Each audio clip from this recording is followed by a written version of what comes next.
pendengar setia, selamat datang di Cakrawala Pendidikan, podcast resmi yang diproduksi oleh tim jurnalistik SMK Negeri 1 Sukoh. Podcast ini hadir sebagai ruang diskusi, refleksi, dan inspirasi. Khususnya nih, bagi para generasi muda seperti kita yang sedang menyiapkan masa depan melalui jalur pendidikan.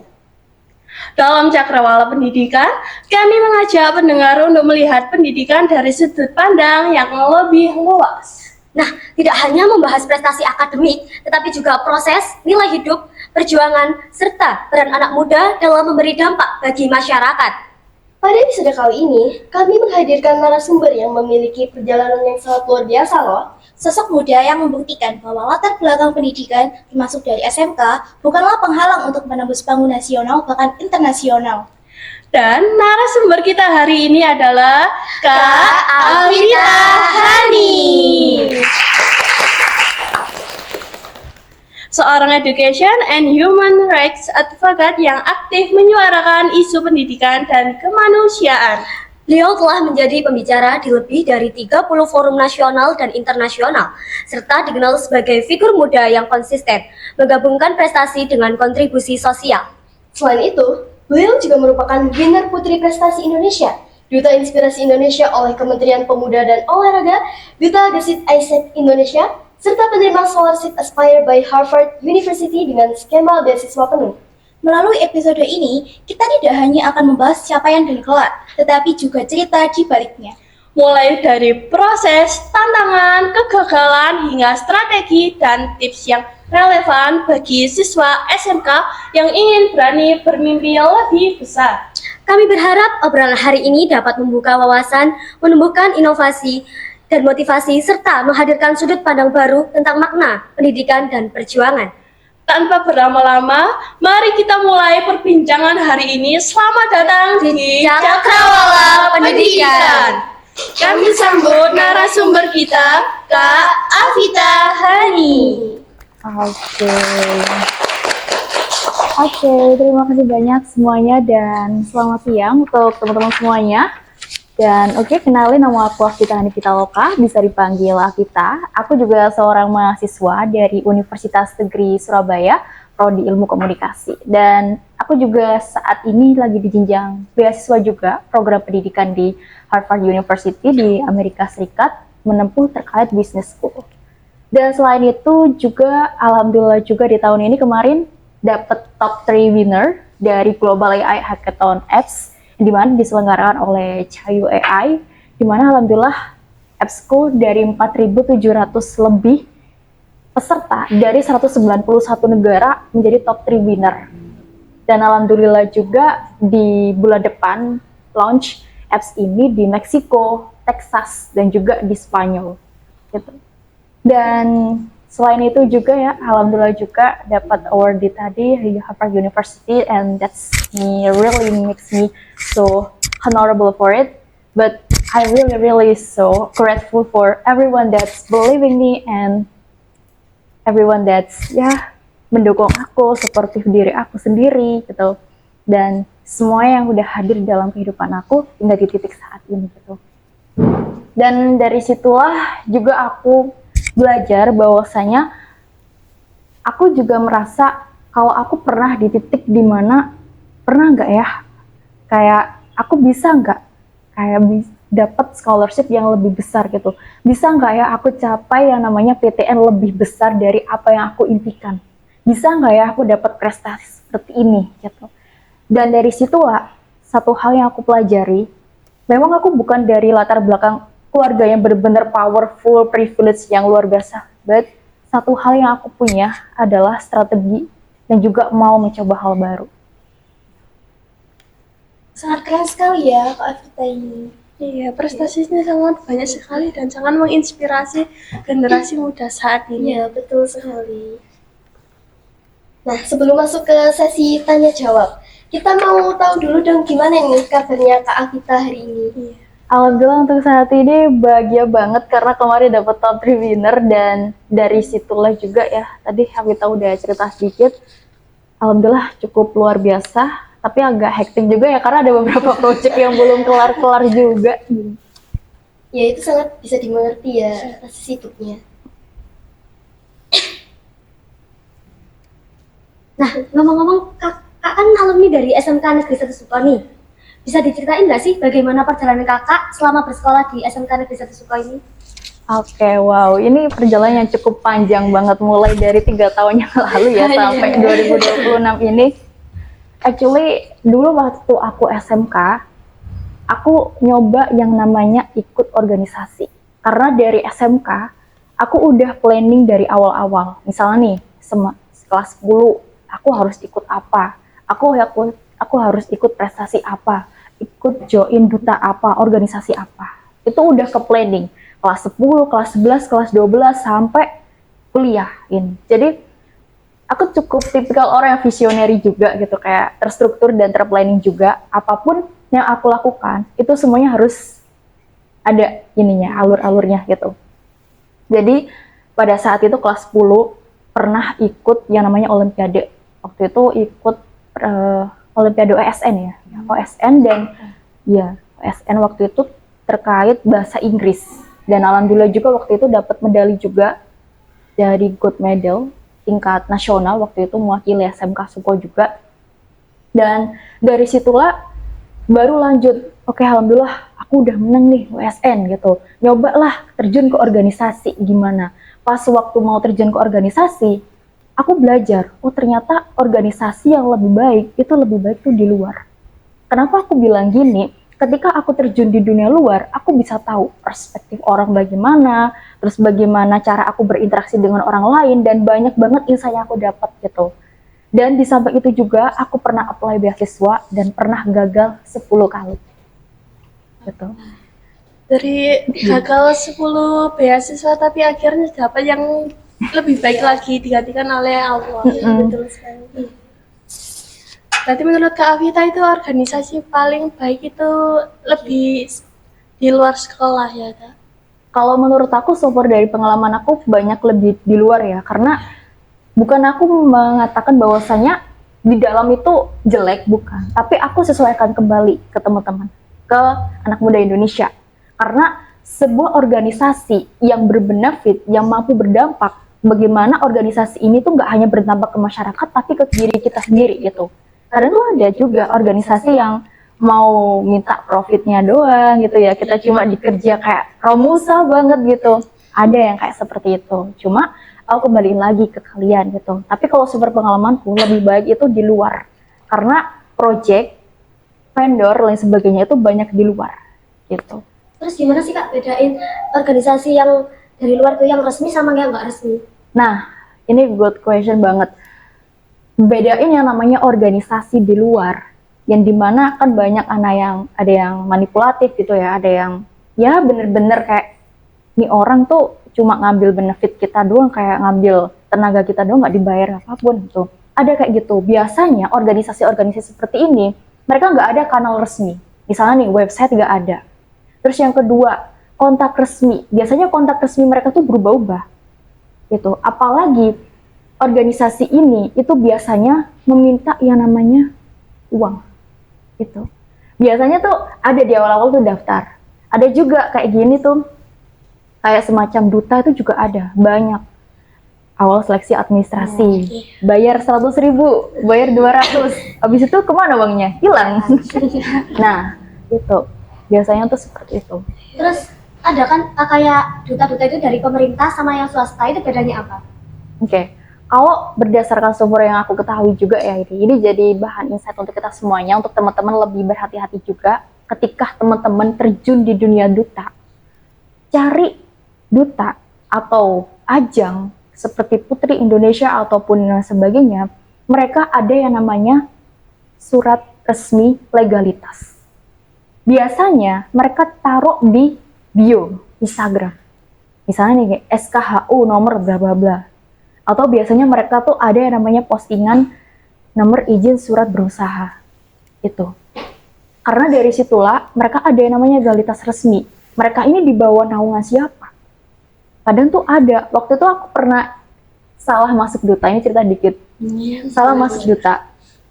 Aku kira ini duta benefit juga untuk aku karena dari postingannya juga keren banget. Iya.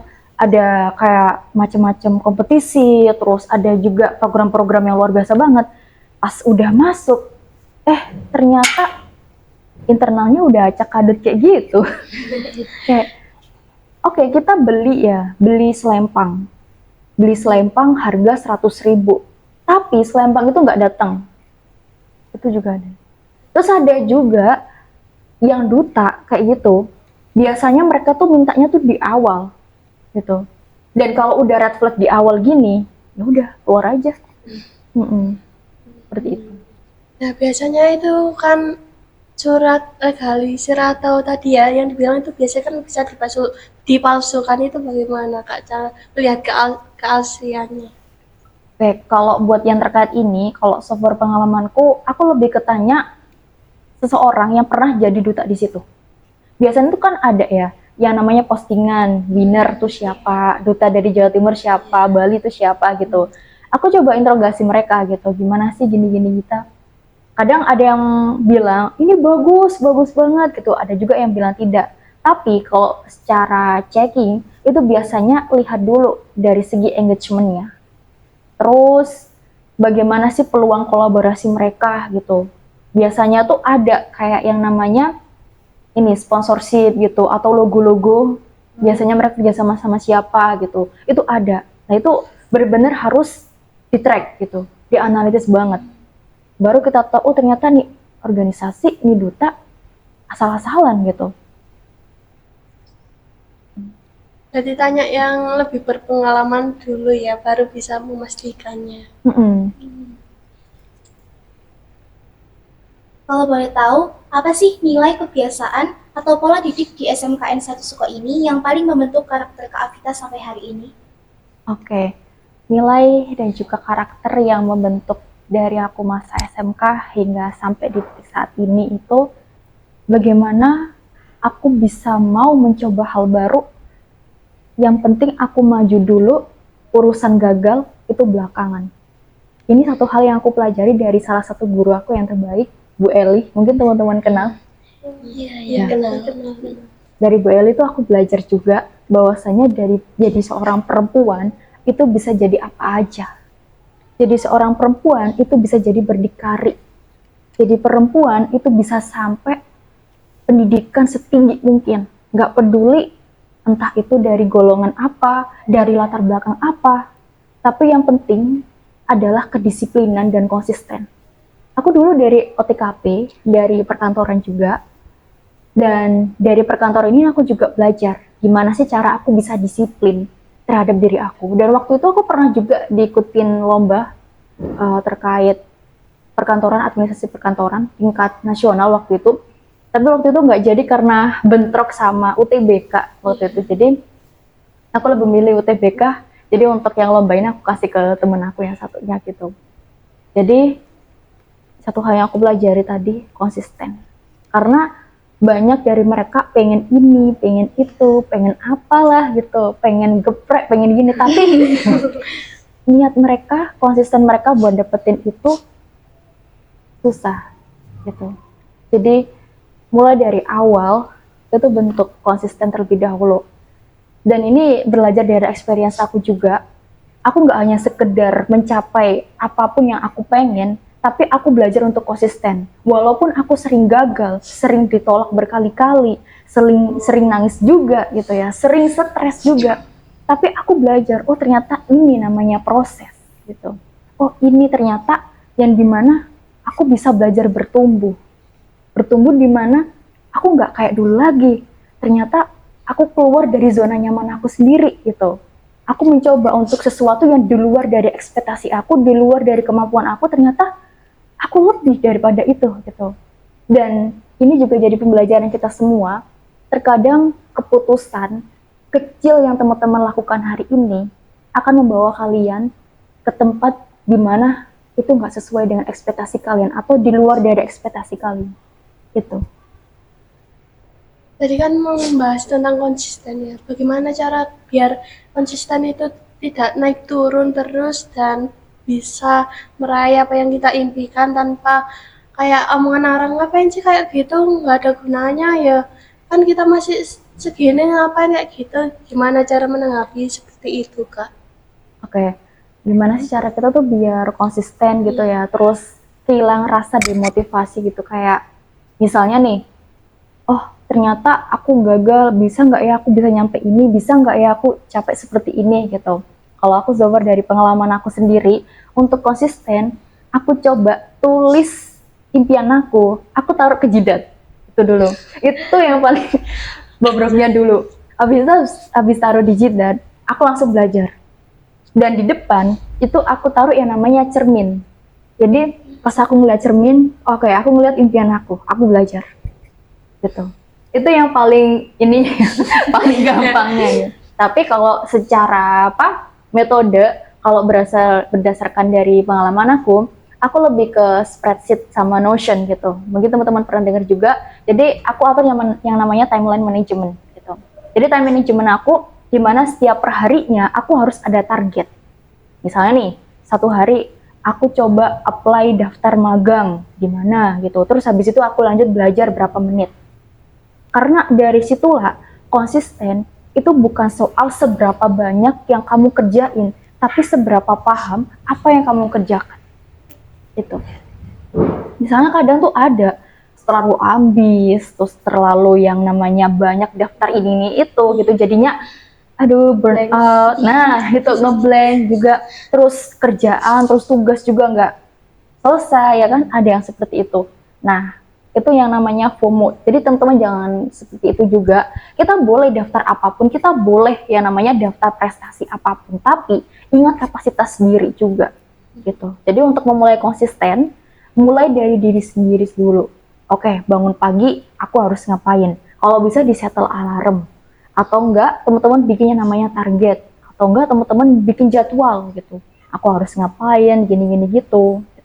Misalnya nih, hari ini nggak bisa ngerjain PR atau nggak bisa belajar 10 menit. Oke, aku akan ganti besok belajar jadi 15 menit gitu. Itu kalau berdasarkan dari sumber. Jadi sistemnya memanage waktu dengan baik ya, terstruktur juga. Nah, terus nih, pernah nggak sih Kak Avita ini ngerasa kayak ragu atau minder dengan latar belakang Kak Avita yang bersekolah di SMK ketika mulai bermimpi besar? Terus gimana caranya Kak Avita mengatasi rasa ragu dan minder itu? Oke, jujur aku pernah merasa yang namanya ragu, dan aku juga pernah merasa yang namanya kayaknya aku nggak bisa deh mencapai ini. Kayaknya aku nggak bisa jadi duta deh. Kayaknya aku nggak bisa. Aku pernah ngerasa seperti itu. Tapi perlahan-lahan aku nyadar juga kalau aku selamanya kayak gini, ya aku bakal jadi orang yang gini-gini aja gitu. Tapi bukan berarti latar belakang dari SMK, bukan. Tapi lebih ke personal diri aku sendiri gitu. Kalau misal nih ada ya yang namanya, oke, kamu SMK, kamu nggak bisa jadi ini itu, kamu cocoknya tuh kerja, nggak bisa kuliah, nggak bisa gini gitu, banyak kan statement kayak gitu. Tapi aku coba dobrak statement-statement kayak gitu. Jadi aku coba buktikan kalau SMK itu bisa jadi apapun. Bisa jadi apapun yang kita mau gitu.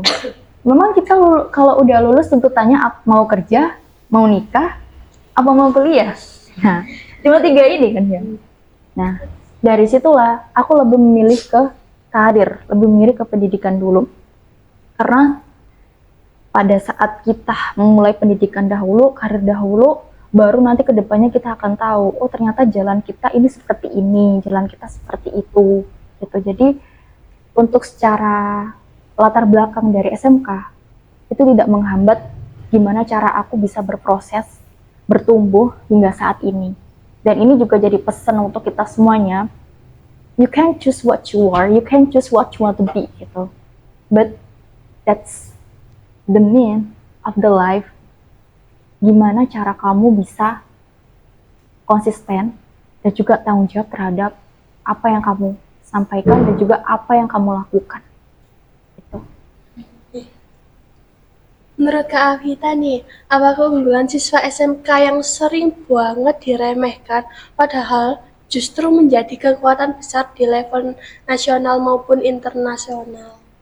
Oke, kalau software dari aku, Kalau secara ini ya, secara pandangan sudut pandang aku sendiri, keunggulan dari SMK yang nggak dimiliki orang lain atau dimiliki dari ya jenjang yang lain, itu dari kapasitas dunia kerja. Bener.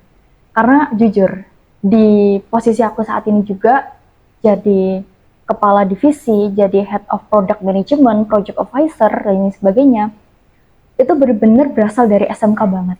Karena dari SMK aku juga belajar gimana cara yang namanya atur pengarsipan, terus atur yang namanya dokumen-dokumen gitu. Dan itu skill yang jarang dimiliki orang lain gitu. Dan itu benar-benar kepake pas aku di magang. Dan bahkan teman aku sendiri, kok kamu bisa sih Fit gitu ngerjain ini? Oh ternyata kamu dari SMK ya gitu. Jadi satu keunggulan yang tidak dimiliki siswa lain saat dia terjun dunia kerja itu tadi peluang untuk berkarir. Karena kita SMK kan dididik untuk berkarir. Gimana cara kita mengasah soft skill, hard skill tentang spreadsheet, terus PPT ataupun Google Workspace gitu ya kan. Mungkin semua orang tahu, tapi nggak sedetail kita lakukan gitu ya. Terus time management misalnya anak perkantoran ngatur rundown, jadwal dengan meeting gitu. Terus atur pengarsipan, terus anak ngedit video gitu. Dari sejak dini udah didik kayak kita harus yang namanya multi skill gitu ya terhadap apa yang harus kita lakukan, terus terhadap jurusan kita juga gitu. Jadi peluang itu yang jadi poin plus banget di dunia kerja gitu. Emang bener ya kata orang kalau anak SMK itu kayak istilahnya curi start point dalam dunia kerja. Soalnya biasanya anak SMK kan diajarin teori, kalau SMK kan lebih ke praktiknya ya juga. Ada istilah kata SMK bisa SMK gitu kan. Nah, apakah ada guru, organisasi atau pengalaman tertentu di sekolah ini yang menjadi titik balik perjalanan Kak Avita hingga sukses seperti saat ini? Oke. Yang menjadi titik balik aku hingga saat ini adalah dimana dari segi latar belakang aku. Actually jujur, dari budaya aku sendiri juga ada stereotip yang menganggap perempuan itu gak usah kedukuran. Benar sekali. Jadi aku coba lawan statement kayak gitu. Itu yang menjadi titik balik aku. Terus dimana perempuan itu gak bisa pendidikan tinggi, perempuan gak bisa kerja gini-gini gitu, perempuan gak bisa milih ini itu. Makanya aku selalu mengadvokasikan ini di berbagai macam forum, di berbagai macam event, project, dan juga lain sebagainya gitu. Bahwasanya perempuan tuh bisa jadi leader, bisa memilih apa yang dia inginkan. Dan itulah yang jadi titik balik aku hingga saat ini, gimana caranya aku jadi seorang perempuan, itu bukan sekedar aku pintar, tapi bagaimana aku bisa mendobrak anak muda. Ayo, kamu tuh pasti bisa, kamu jangan sampai lengah hanya karena dari latar belakang kamu, hanya karena dari segi omongan dari masyarakat, omongan dari teman kamu gitu. Makanya that's why kemarin juga aku kan juga mentor karir juga ya, kemarin aku bantuin anak muda juga, menti-menti aku untuk berkarir. Jadi aku bantuin untuk terkait CV, terus interview, powerful interview bagaimana, terus cover letter dan sebagainya. Dan dia tuh tanya, Kak Vita, bisa nggak ya aku ke perusahaan ini? Aku jawab, kalau kamu ragu, kamu mendingan nggak usah belajar. Kalau kamu masih ragu sama potensi kamu mundur aja, ngapain kamu maju? Gitu. Tapi kalau kamu memang benar-benar yakin, kamu udah ngerjain ini itu, kamu belajar CV, interview dan sebagainya, harusnya kamu udah yakin. Urusan gagal, urusan yang namanya latar belakang dan sebagainya, ya kamu nggak usah peduli gitu. Walaupun kamu latar belakangnya, kalau waktu itu latar belakangnya SMP ya, lulusan SMP doang gitu, cuma dia mau berkarir gitu. Kalau kamu memang udah benar-benar yakin sama diri kamu sendiri, walaupun latar belakang kamu seperti itu, harusnya kamu juga harus mau mencoba gitu. Itu.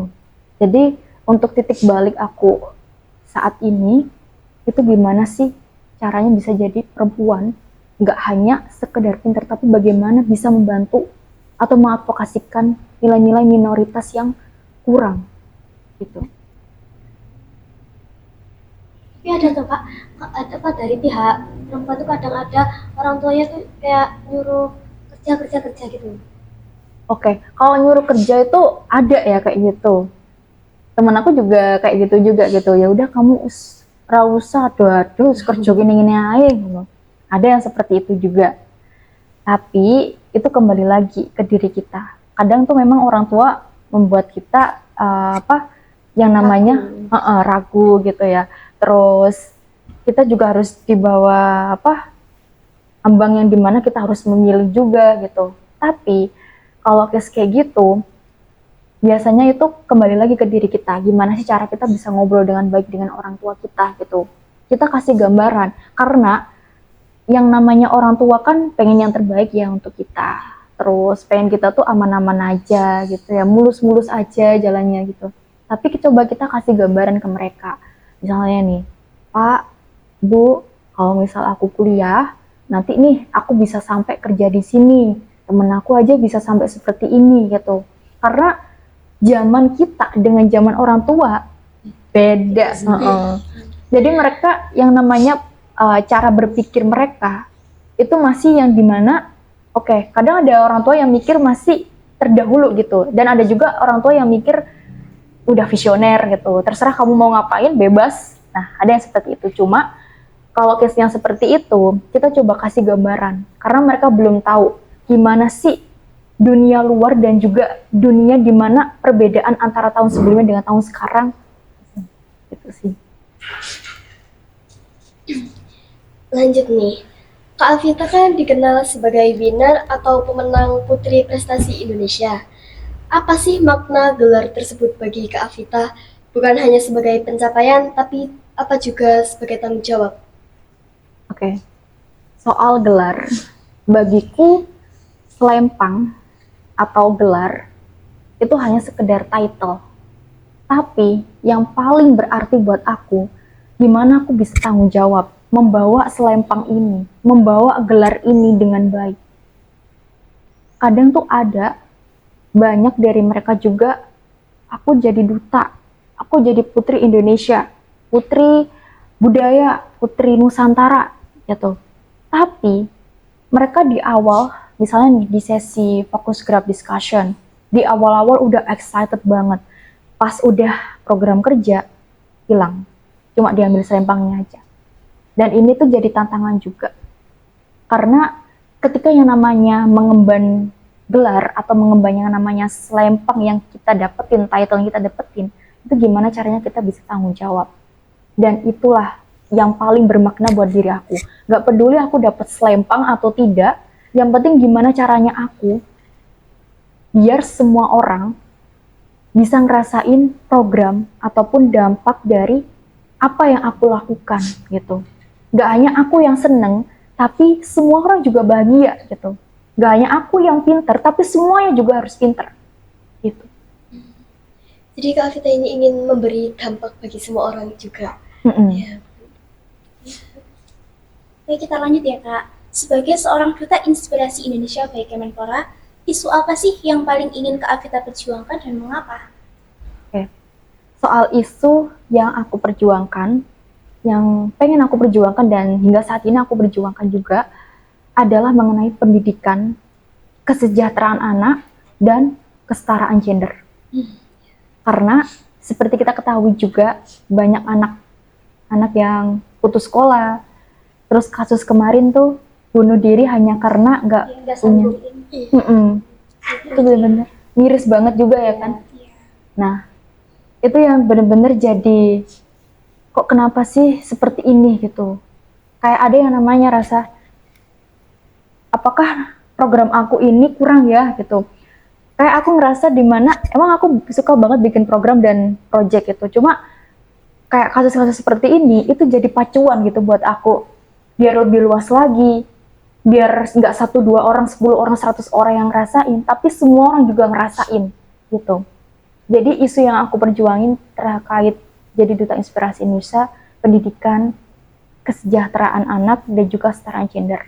Karena tadi ya soal perempuan, soal anak gitu, bagaimana ada juga kasus yang dimana bullying gitu, dan jujur aku juga korban bullying juga ya secara fisik dan mental. Ini kalau dilihat ada ininya nih, ada lukanya dulu.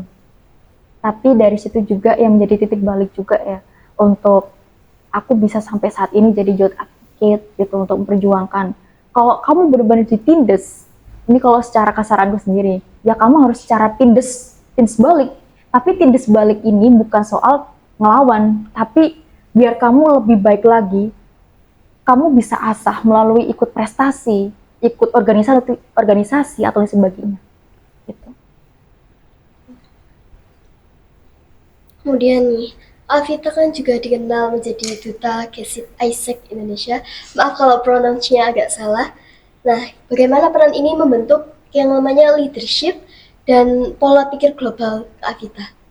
Oke, dari duta Gesit dan juga sebenarnya tidak hanya dari duta Gesit ya, dari aku belajar juga di Harvard University juga, skill leadership yang benar-benar aku terapin itu gimana caranya bisa berkomunikasi. Berkomunikasi ini memang luas general, cuma dalam artian berkomunikasi ini tidak hanya soal kamu menyuarakan, tapi bagaimana apa yang kamu suarakan ini benar-benar berdampak. Dan tidak hanya itu juga, komunikasi ini bagaimana soal kita memahami. Wah, ketika misalnya nih, kamu punya pacar, ya, terus tiba-tiba pacar kamu tiba-tiba ghosting, terus yang minta ini dong, gimana sih? Menurut kamu baju aku bagus gak? Malah ditinggal main game gitu. Terus perasaan kita lagi sedih, pacar kita malah asik main game gitu. Nah itu kan komunikasinya kurang gitu. Nah dari situlah skill leadership yang benar-benar aku pakai, gak hanya di Duta Gesit dan juga di Harvard University, itu gimana caranya aku bisa membantu orang terkait apa yang aku komunikasikan. Jadi komunikasi itu bukan soal kamu ngomong, tapi bagaimana kamu bisa memahami apa yang orang lain rasain. Gitu. Ya, jadi seperti istilah communication is the key gitu. Ya, that's it gitu. Berarti kalau leadership bukan hanya memimpin tapi memahami perasaan orang lain di sekitar kita juga ya. Kadang juga jadi leader itu nggak harus di depan, tapi kita juga harus jadi di belakang. Kalau kata salah satu buku yang aku pelajari juga, The Power of Leadership, terkadang kita juga harus bisa jadi serigala, di mana kita memimpin dari belakang dan memastikan anggota kita itu tetap berjalan sesuai jalur dan memastikan mereka semua tuh aman. Gitu. Keren banget ya. Dari sekian banyak prestasi dan forum yang Kak Alvita ikuti ini, bagaimana pengalaman mana nih yang paling berpengaruh terhadap Kak Alvita?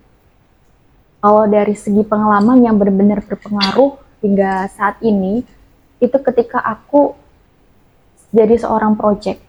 Simpelnya itu aja. Jadi banyak juga dari jadi head project, kemudian jadi winner, kemudian dapat award juga, terus kemarin top 3 winner Global AI Apps gitu, dan launch di beberapa negara juga. Jadi dari situlah, satu simpelnya coba jadi project atau jadi yang namanya product developer gitu. Karena dari situ juga aku suka banget yang namanya bikin program, terus ngatur gimana jalannya, terus dan sebagainya gitu. Terus bikin apps dan sebagainya. Karena dari situlah juga yang jadi titik balik aku juga hingga saat ini launching berbagai macam produk, dan alhamdulillah saat ini udah mencapai 40 lebih dan udah diimplementasiin di seluruh Indonesia juga, di Solo, Bogor, Jawa Timur kemarin tuh, terus ada juga di NTT, terus di Maluku gitu. Banyak juga gitu di sana. Oke. Menurut Kak Alvita nih, seberapa penting sih prestasi non-akademik dibanding nilai akademik dalam membuka peluang besar? Kalau menurutku dua-duanya itu penting, cuma tergantung bagaimana cara kita manajemennya. Terkadang ada orang yang fokus ke nilai gitu. Oke, nilainya digebu, dibanyakin gitu. Kalau aku cerita dikit soal dunia kerja, sebenarnya mereka nggak peduli nilai kamu berapa, tapi ada perusahaan yang benar-benar peduli terkait itu, tapi jangan jadi yang namanya batu emas untuk kamu bisa naik level gitu. Karena nilai akademik ya memang nilai yang ditulis gitu, tapi yang paling benar-benar berpengaruh itu bagaimana kita bersaing secara global maupun nasional melalui ikut ajang-ajang non-akademik itu. Karena non-akademik ini juga banyak ya, seperti teman-teman ikutan ekstra, misalnya nih nari, atau enggak misalnya yang namanya business competition ataupun lain sebagainya gitu. Jadi itulah sebenarnya yang menjadi jembatan untuk meraih yang namanya peluang kesuksesan, peluang karir gitu. Dan sebenarnya kalau dibilang jujur ya, memang alhamdulillah juga IPK ku aman saat ini dan antara imbang lah istilahnya, antara akademik sama non akademik. Cuma aku nggak terlalu yang namanya menggebu gitu. Oke, aku belajar. Kalau belajar ya belajar, kalau ya udah gitu. Tapi yang paling penting adalah soft skill sama hard skill. Karena terkadang juga banyak di luar sana mereka lebih mencari apa yang belum mereka punya daripada yang umum gitu. Misalnya nih, Kak Firlia ya. Kak Firlia ini jago editing, jago ngomongnya kayak podcaster gitu, jadi MC. Tapi nilai dari Kak Firlia ini misalnya nih standar gitu. Nah, justru perusahaan lebih memilih ngerekrut Kak Firlia daripada orang yang nilainya tinggi tapi nggak ada hard skill sama soft skill sama kalis gitu. Jadi mereka lebih memilih yang seperti itu. Tapi kebanyakan orang itu melihat dari nilai, bukan dari potensi diri yang dimiliki. Nah itu yang jadi PR kita semua juga gitu. Kadang juga temanku juga gitu di mahasiswa juga. Ada juga kating aku juga yang IPK-nya 4 gitu. Top juga dia jadi lulusan terbaik. Tapi pada akhirnya nganggur. Nah, gitu. Berarti kita selain memiliki nilai yang bagus harus mempunyai skill-skill di dunia luar juga.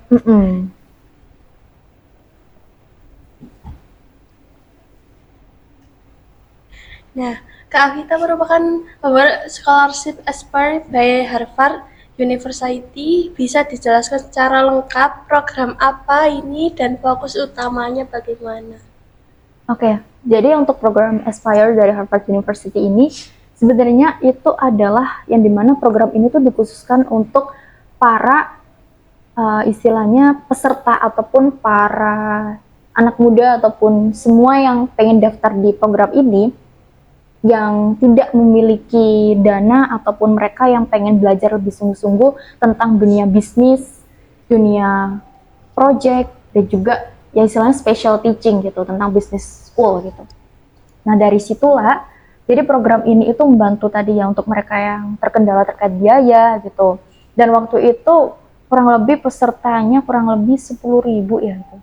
10.000 itu hanya diambil 300-an. Gitu. Jadi benar-benar seleksi ketat banget. Waktu itu seleksinya ada 3 kali ya, 3 kali. Itu mulai dari seleksi administrasi, terus formulir, terus ada esai. Nah ini esai itu yang jadi bener-bener perlu digempur gitu. Karena banyak juga fellowship, scholarship dan juga lain sebagainya itu yang menjadi titik acuan itu dari esainya gitu. Terus apalagi pada saat interview. Nah inilah sebenarnya Harvard University itu mereka nggak peduli achievement kamu itu berapa, ribuan, ratusan. Tapi yang pertanyaan yang bener-bener aku ingat sampai sekarang, kontribusi apa selama 5 tahun ini? Selama maksimal 5 tahun lah gitu. Aku coba jelasin, kontribusi saya selama 3 tahun ini menjadi bla bla bla, berkontribusi memberikan program bla bla bla. Karena mereka nggak peduli kamu mau pinter kah, mau IELTS kamu bagus ini, tapi yang penting dampak apa? Karena dampak itulah, program itulah yang akan kamu implementasikan pada saat nanti kamu udah diterima gitu. And that's why juga kamu juga harus bisa yang namanya suka terhadap sesuatu. Suka terhadap sesuatu ini yang dimana artian kalau kamu benar-benar suka Harvard, ya berarti kamu juga harus bisa suka yang diambil programnya. Kadang tuh ada suka program tapi cuma hanya ngejar sertifikat. Cuma kejar duitnya aja, itu ada. Pada saat terjun, aduh ini ngerjainnya gimana ya gitu, aduh ini kayaknya aku salah deh gitu, salah masuk deh. Nah itulah, ketika kamu mau terjun sesuatu, mau apply sesuatu, kamu juga harus suka dulu sama program mereka, bener-bener linear gak dengan apa yang kita lakukan gitu. Berarti kalau apply beasiswa di luar negeri itu harus memiliki kontribusi lebih di dunia luar ya Kak, bukan melihat dari sisi nilai juga. Bener banget. Jadi nanti pada saat interview nanti juga ada beberapa pertanyaan juga ya terkait kontribusi, terus apa dampaknya, salah satu nilai ataupun pengaruh terbesar dari hidup kamu, dari proyek yang kamu buat itu apa gitu. Sebenarnya mereka menekankan di situ. Gitu. Tapi juga ada kayak Stanford University, terus Beijing dari Cina itu ada yang mereka fokus ke nilai gitu. Cuma yang penting pada intinya itu tetap harus analisa dulu untuk terkait beasiswa seperti itu gitu. Berarti nggak semuanya beasiswa luar negeri itu membutuhkan kontribusi. Iya. Kalau ada seseorang yang benar-benar ingin masuk ke Harvard University buat apply beasiswa tapi nggak punya seperti Prestasi. ya itu berarti harus mencari prestasi, menggali lebih dalam lagi tentang organisasi kontribusi di luar gitu ya. Iya benar. Jadi sebenarnya perluas aja program, perluas aja pengalaman, soft skill sama hard skill gitu. Yang penting intinya ketika kamu terjun, kamu suka dengan bidang yang kamu sukai, dan bagaimana bidang yang kamu sukai itu linear dengan apa yang kamu apply di beasiswa luar negeri gitu. Nah, apa saja bentuk dukungan yang Kak Avita dapatkan dari beasiswa ini, baik akademik maupun non-akademik? Oke, jujur banyak banget juga ya untuk beasiswa ini itu, mulai dari pengalaman juga, karena teman-teman aku juga banyak dari lintas negara, dari Meksiko, Tokyo, terus kemudian dari El Salvador, Norwegia, Pakistan, Bangladesh, sebagainya gitu. Dan pengalaman aku benar-benar luar biasa karena setiap negara itu perspektifnya juga beda-beda gitu. Dan aku terkadang itu kayak ngerasa, aduh kayaknya aku bisa nggak ya jalan komunikasi sama mereka gitu. Aku bisa nggak ya komunikasi sama mereka, terus kerja bareng sama mereka gitu. Karena jujur cara mereka belajar, cara mereka saat kerjain tugas itu bener-bener beda banget gitu. Apalagi yang dari China gitu, bener-bener kayak tek gitu. Kayak udah ada udah ada baterainya, udah ada kontrolnya gitu. Kayak robot. Gitu. Nah, itu juga dari pengalaman aku bisa belajar dari mereka. Dan satu hal yang aku pelajari juga, aku harus bisa jadi gelas yang kosong di setiap ruangan yang ada, apalagi di lingkup beasiswa ini. Karena ketika aku menjadi gelas kosong, ternyata banyak yang aku nggak ketahui, banyak yang benar-benar aku harus pelajari juga, gitu. Dan ini juga nggak hanya untuk diri aku sendiri ya, tapi untuk teman-teman semuanya dimanapun berada, kamu harus bisa jadi gelas kosong. Karena ketika kamu jadi gelas kosong, kamu akan tahu, oh ternyata aku lebih banyak nggak taunya daripada taunya, gitu. Dan kamu bisa belajar dari mereka, misalnya nih cara belajar atau gimana secara lolos beasiswa gitu. Terus yang kedua itu tadi untuk networking, kemudian mentor juga. Ini banyak juga ya mentor-mentor yang luar biasa juga ya, yang dari Chicago, terus dari China juga, terus kemarin juga ada yang dari salah satu di New York gitu. Banyak juga untuk mentor-mentor yang luar biasa, memberikan perspektif dan juga banyak insight gitu. Oh ternyata belajar di Amerika itu seketat ini ya daripada di Indonesia gitu. Dan aku juga bener-bener ngerasain juga ya, ketika aku jadi mahasiswa di UNESA sama mahasiswa di Harvard, itu ternyata ada perbedaan 180 derajat. Dan kalau di Harvard memang mereka lebih ke fokus praktik gitu. Tapi ketika kamu praktik, kamu harus bisa yang namanya kaitin gitu dengan misalnya nih belajar dengan literatur atau mungkin dengan referensi dan sebagainya gitu. Dan selain itu juga tidak hanya networking, juga peluang pintu pintu emas global gitu. Misalnya nih ada program atau enggak ada kompetisi-kompetisi gitu, direkomendasiin sama mereka. Nah, lanjut ya Kak. Bagaimana tahapan seleksi yang Kak Vita lalui dan bagaimana yang menurut Kak Vita paling krusial? Oke, untuk tahapnya ini, kalau setiap beasiswa kan beda-beda ya. Ada yang full essay, ada yang full interview, ada yang benar-benar dari administrasi, kemudian dari seleksi interview dan sebagainya gitu. Tapi kalau aku sendiri itu sebenarnya tuh dari rekomendasi sih, karena aku juga ada beberapa kerjasama juga dengan UNDP, terus United Nations gitu, terkait berbagai macam project gitu. Jadi sebenarnya ini jadi poin plus diri aku sendiri gitu. Jadi untuk waktu itu tuh seleksinya hanya seleksi saat administrasi dan juga saat esai. Karena pada saat esai itu lebih ditekankan gimana tadi penulisan nih. Penulisannya gimana sih? Dimana kalau kita menulis esai, bagaimana cara kita itu bisa menjual potensi diri kita. Gitu. Karena terkadang ketika kita menjual potensi diri kan pada saat interview. Cuma pada waktu itu aku belum ada interview, nggak ada interview, langsung ke seleksi esai. Jadi aku coba taruh semua potensi aku dalam esai itu. Terus, yang kedua, nilai apa yang aku perjuangkan. Dan aku dikenal sebagai apa. Gitu. Karena inilah penting personal branding.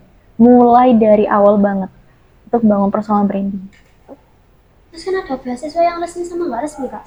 Itu bedanya gimana?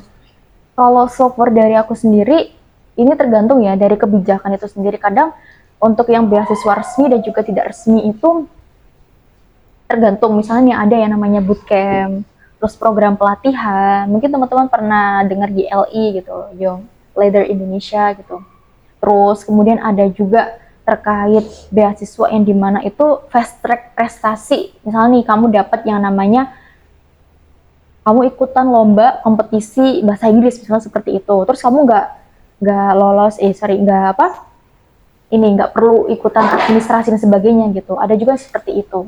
Jadi untuk yang resmi tidak resmi ini tergantung karena banyak juga ya jenis-jenis beasiswa. Ada beasiswa pelatihan, ada beasiswa terkait prestasi, ada beasiswa non akademik juga, terus ada juga macam-macam beasiswa yang lain. Terus bedanya beasiswa sama golden ticket? Kalau beasiswa sama golden ticket, kalau golden ticket kan software yang aku ketahui itu juga, golden ticket itu lebih ke fast track ya. Misalnya kamu ke PTN gitu, ke PTN. Terus dari PTN itu ngadain yang namanya golden ticket. Misalnya nih, masuk UNESA jalur yang namanya lomba baca apa gitu, ataupun lomba pidato misalnya seperti itu. Ataupun misalnya nih, fast track masuk UNESA ataupun masuk UPN lewat jalur yang namanya jalur bahasa Inggris gitu, misalnya seperti itu. Jadi untuk yang golden ticket itu lebih kepada yang namanya fokus ke instansinya. Tapi kalau semacam beasiswa, itu kan beasiswa kan banyak ya, general gitu.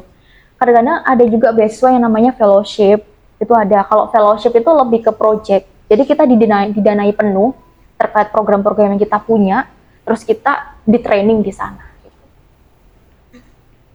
Terus nih, selama proses mendaftar beasiswa ke Harvard University, kira-kira apa tantangan terbesar yang Kak Avita rasakan? Kalau tantangan yang Avita rasain ya selama ketika Avita daftar di Harvard, awalnya memang merasa ragu, bisa nggak ya aku ini, lolos nggak ya gitu, ini gede loh ya gitu. Awalnya pikir seperti itu. Cuma aku belajar, kalau misal aku nggak nyoba, aku nggak akan tahu hasilnya bagaimana gitu. Gak peduli, yang penting aku gaspol aja, yang penting aku maju aja, nanti urusan gagal atau yang sebagainya belakangan gitu. Jadi mulai dari tadi ya daftar, terus coba yang namanya belajar mereka ini visi misinya gimana, terus kemudian terkait beasiswa nanti benefitnya apa aja, seperti itu. Berarti kesibukan kakak saat ini yaitu kuliah di UNESA sekaligus di Harvard University ya. Apakah sekarang kakak sedang bekerja? Kalau dari aku sendiri lebih ke ini sih, lebih ke produk gitu. Jadi aku bikin initiate sendiri produk yang aku buat gitu untuk bantu anak muda. Kalau bisa dibilang kerja, memang kerja cuma lebih ke fleksibel gitu. Berarti bukan kayak terkait perusahaan gitu ya? Ada juga magang, karena aku saat ini kan juga magang juga ya di beberapa PT dan juga di beberapa community gitu, ataupun NGO gitu. Oke. Banyak yang menganggap Harvard itu mustahil. Menurut Kak Avita sendiri, apa sih satu faktor utama yang membuat Kak Avita bisa menembus beasiswa tersebut? Satu faktor utama yang bisa bikin aku tembus ke situ adalah gimana caranya tadi. Dari program aku, dari apa yang aku suarakan, ternyata dilirik sama mereka gitu. Awalnya aku nggak nyangka kok bisa sih aku keterima gitu ya, kok bisa sih gitu. Tapi oh ternyata kalau aku nggak nyoba, ternyata aku nggak bisa sejauh ini gitu. Jadi yang benar-benar satu hal itu adalah gimana sih ternyata program aku ini benar-benar berpengaruh terhadap mereka gitu, berpengaruh terhadap visi misi mereka gitu. Karena kan Harvard itu kan banyak ya programnya, ada banyak kayak summer camp gitu ya, itu tergantung juga ya karena setiap program itu kan beda-beda. Kalau dari aku kan lebih ke program ataupun lebih ke project yang humaniora atau lebih ke project sosial seperti itu.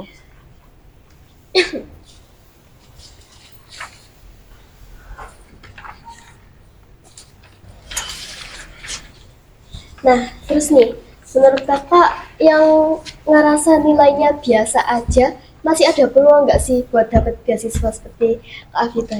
Jawabannya bisa, simple, bisa.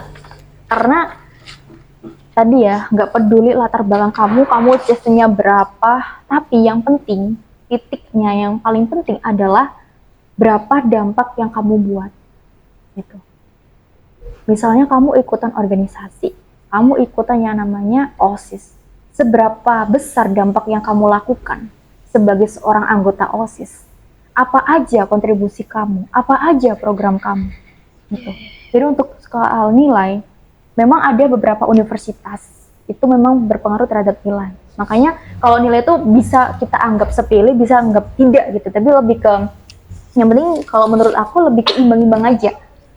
Cuma lebih banyaknya itu dari portofolio itu. Oke. Biasanya kalau berniat mulai daftar beasiswa nih, dari mana dulu sama langkahnya pertama itu apa?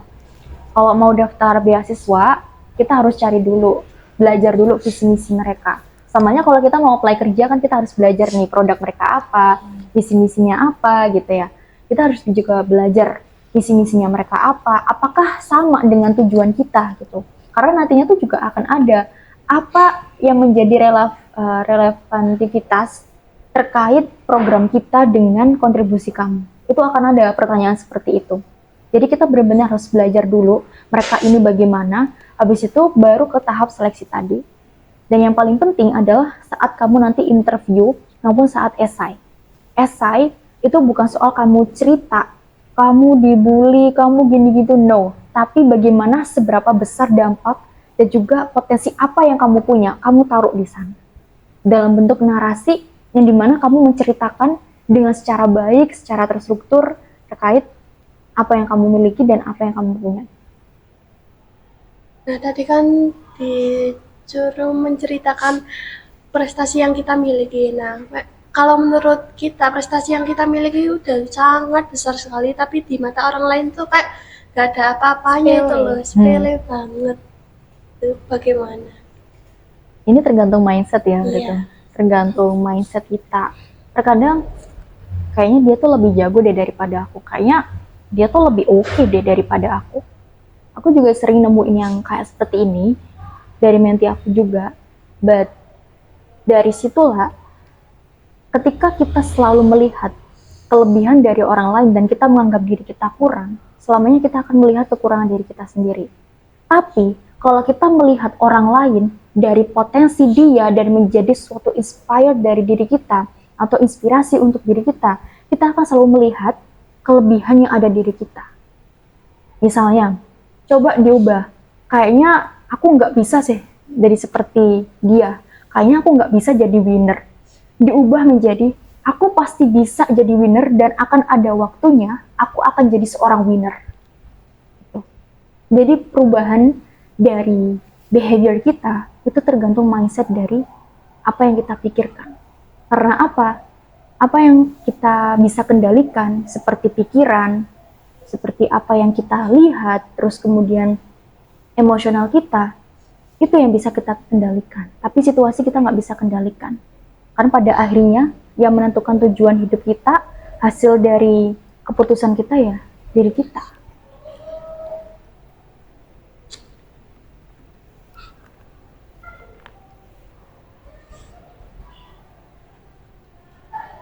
Oke.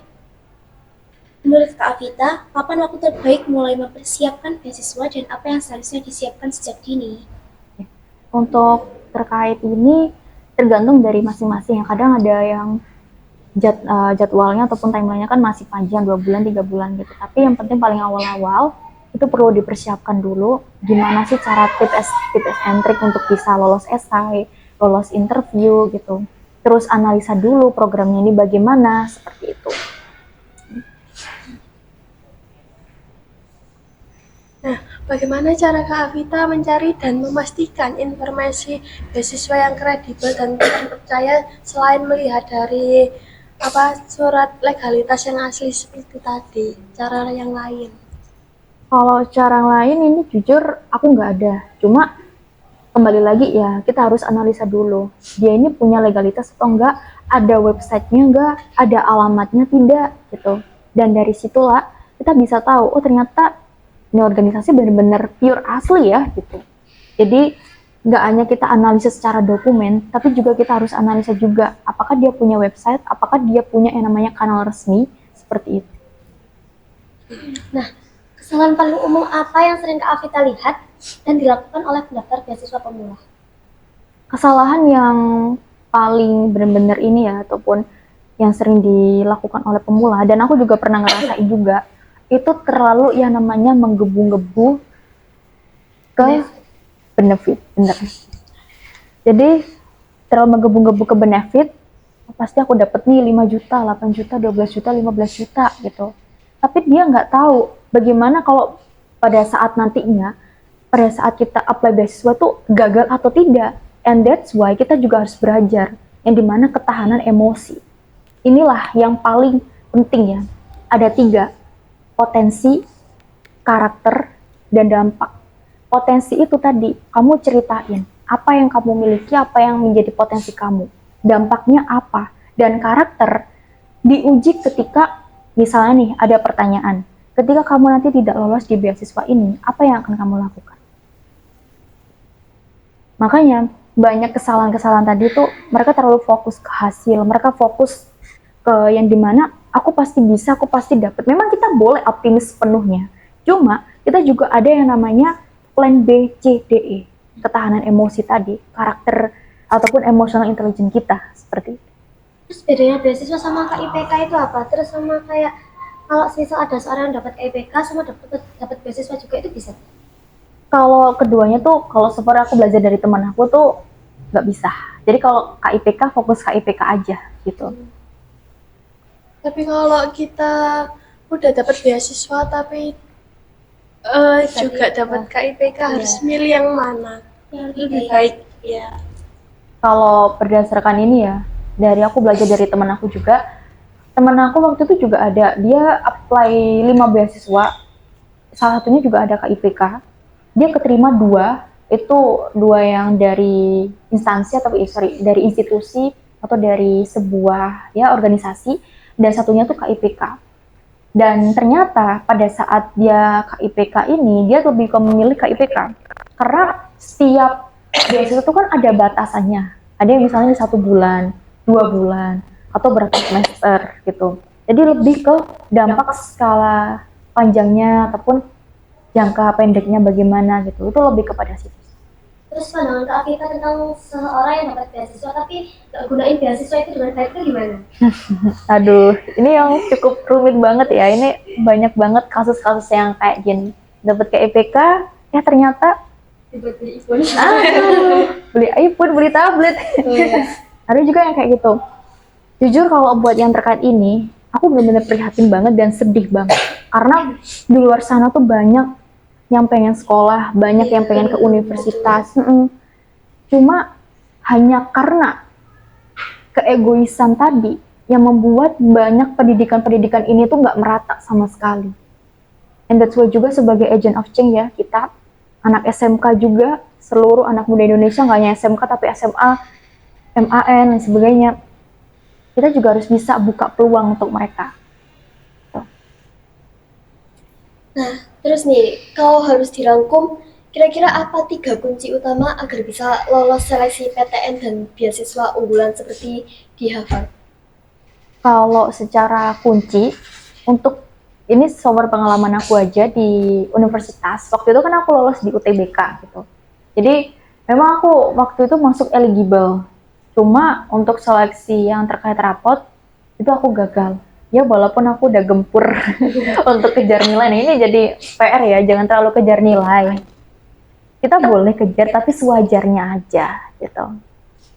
Terus untuk mencapai beasiswa unggulan tadi untuk yang terkait Harvard, mulai dari sejak dini itu udah di plan. Jadi aku memang jujur untuk plan masuk ke Harvard itu benar-benar di luar dari ini ya, benar-benar kayak persiapannya cuma setahun gitu. Yang harusnya kan udah bertahun-tahun gitu, cuma waktu itu cuma 1 tahun aja gitu preparationnya.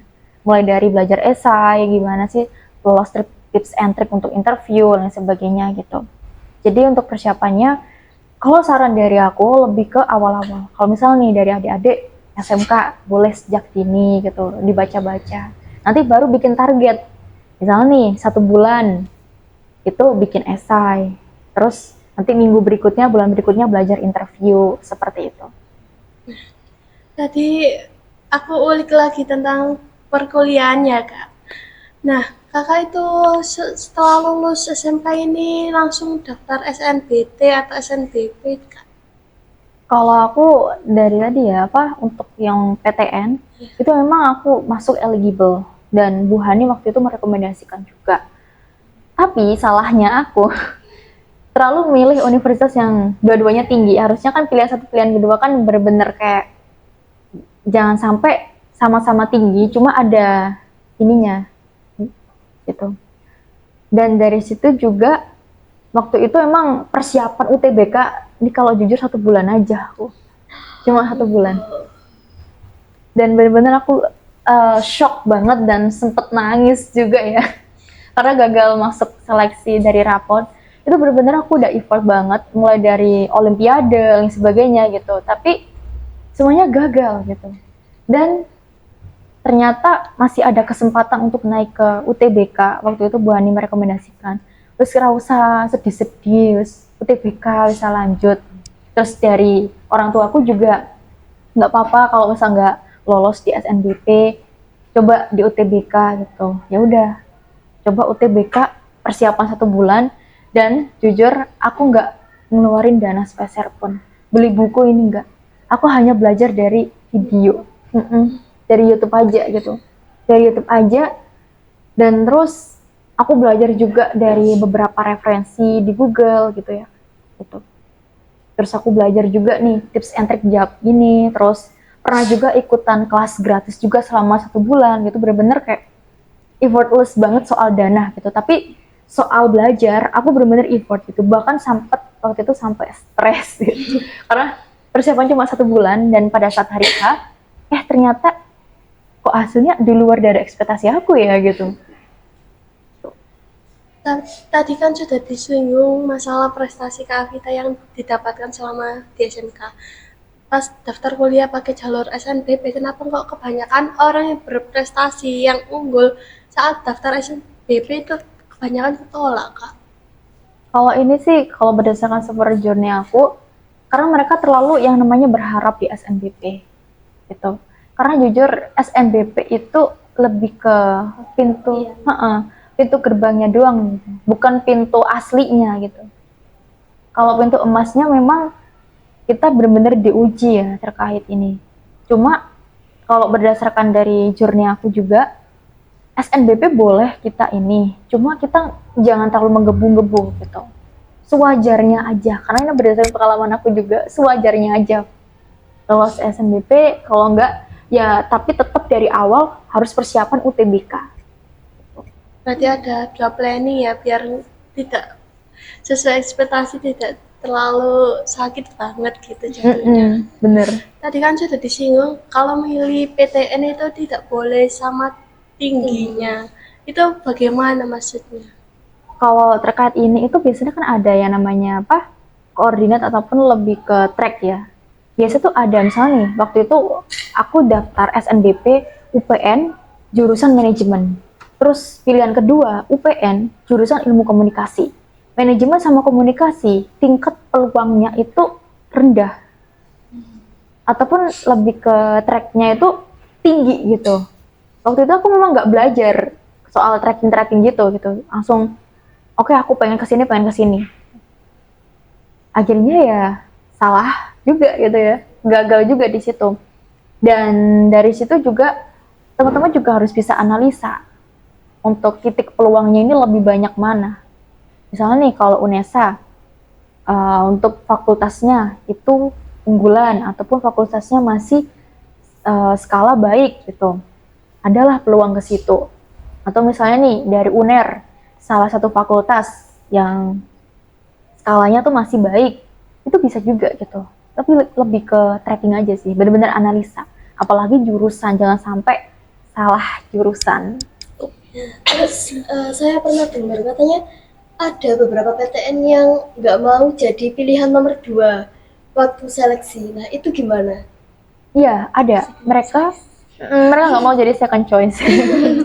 Mereka nggak mau jadi second choice. Mereka harus jadi number one. Dan itu biasanya top 10 PTN. Dan ini bisa aja ya searching di Google tuh banyak. Ada UNER, terus ada UB juga, terus ada juga terus ada UNPAD gitu ya, UGM gitu. Nah kan ini masih jadi bahan pertanyaan semua siswa SMK setelah lulus mau kuliah atau kerja. Nah itu pertanyaan yang sangat signifikan saat ditanyakan itu bagaimana cara menjawabnya Kak. Kembali lagi ke diri sendiri. Apa yang kamu kejar? Misalnya kalau kamu mau kejar uang, kamu benar-benar kayak suka banget uang, ya berarti kamu lulus langsung kerja. Kalau kamu benar-benar suka pendidikan, ya berarti yang kamu kejar adalah universitas. Kembali lagi, coba tanya ke diri sendiri. Memang kita masa-masa usia 17, 18, 19 itu kan masa dimana mencari jati diri ya. Iya, betul. Mencari arah. Tapi dari proses mencari jati diri itu tadi, kita juga harus bisa kenal. Kita ini siapa? Aku ini suka apa? Aku nggak suka apa? Aku mau kemana? Coba bikin listing down. Aku dulu juga kayak gitu waktu SMK. Oh ternyata aku suka project. Oh ternyata aku pengen yang namanya ke universitas. Karena aku suka isu terkait pendidikan gitu. Tapi kalau orang tua kalau menyuruh anaknya kerja, tapi anaknya tetap mau fokus kuliah dan akhirnya memutuskan dua-duanya secara bersamaan. Namun orang lain tuh mengatakan jangan gitu, salah strategi, nanti kayak gini itu bagaimana solusinya Kak? Oke, ini tergantung pribadi ya. Iya. Aku juga sambil project, kuliah, prestasi, magang, semuanya. Komplit udah untuk stresnya. Temanku juga ada bisnis, kuliah, kerja, magang. Udah itu. Tergantung sih dari apa yang kita lakukan. Kalau kamu benar-benar kejar kuliah, mau benar-benar fokus kuliah, ya berarti kamu fokus ke kuliah. Tapi kalau kamu benar-benar mau fokus dua-duanya, berarti bagaimana time management kamu? Kasus kemarin juga menti aku yang terkait preparation karir, Kak, aku stres banget. Aku kerja, bantu keluargaku, aku yang menafkahi keluarga, tapi aku juga kuliah, Kak, gitu. Kira-kira aku bisa nggak ya sukses gitu? Kamu bisa jadi orang sukses. Kamu bantuin orang tua kamu. Tapi, kalau kamu pengen cari pengalaman, atur kembali time management kamu. Kamu misalnya kerja dari jam 7 sampai jam 10 gitu. Oke, aku istirahat 10 menit. Habis itu aku kuliah, belajar lagi berapa menit, terus habis itu istirahat lagi, diatur time managementnya. Short break, long breaknya, seperti itu. Jadi tergantung diri sendiri. Bagaimana sih kalau kita tuh benar-benar yakin semuanya kan bakal diterabas gitu ya. Iya. Berarti intinya itu kalau ditanya mau kerja atau kuliah itu kita harus list planning sesuai dengan kemampuan diri kita. Bener banget. Dan harus survei keadaan luar bagaimana dengan kondisi kita saat ini. Kali ini, apa pesan Kak Avita untuk siswa SMK, khususnya SMKN 1 Suko yang masih merasa mimpinya terlalu tinggi? Oke, pesan aku untuk anak-anak muda Indonesia, nggak hanya untuk SMK, nggak hanya untuk SMA, semuanya. Latar belakang pendidikan, latar belakang keluarga, bukan jadi acuan kamu untuk bisa menghambat mimpi besar. Tapi, bagaimana kamu mau mencoba untuk bisa lebih baik lagi, lebih bertumbuh lagi, dan lebih melangkah lebih jauh lagi. Karena terkadang apa yang kamu lakukan, keputusan kamu saat ini, hal-hal kecil yang kamu lakukan di saat ini akan membawa dampak perubahan yang selama ini terkadang di luar dari apa yang kita ekspektasikan. Jadi untuk anak muda, gak hanya SMK, kamu bisa bermimpi, kamu bisa pergi, dan kamu bisa kemana aja, kamu bisa jadi apa aja. Yang penting adalah kamu harus konsisten, seperti itu. Nah, terus menurut Kak Avita, apa satu mindset yang benar-benar wajib dimiliki generasi muda seperti kita agar mampu bersaing di tingkat global? Itu mindset yang perlu banget kita harus tekankan adalah mindset yaitu bertarung ya. Keep fighting. Dimana dari mindset seorang petarung ini bukan berarti kita harus ya keroyokan, gelut, no, berantem no ya.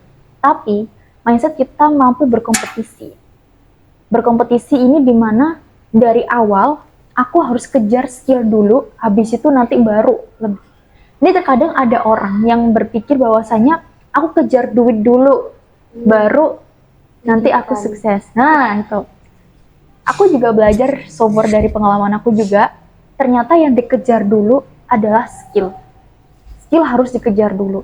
Kalau skill kamu udah mateng, kamu udah banyak skill, komunikasi kamu bagus, product developer kamu bagus, skill terkait Microsoft Office-nya bagus dan sebagainya gitu ya.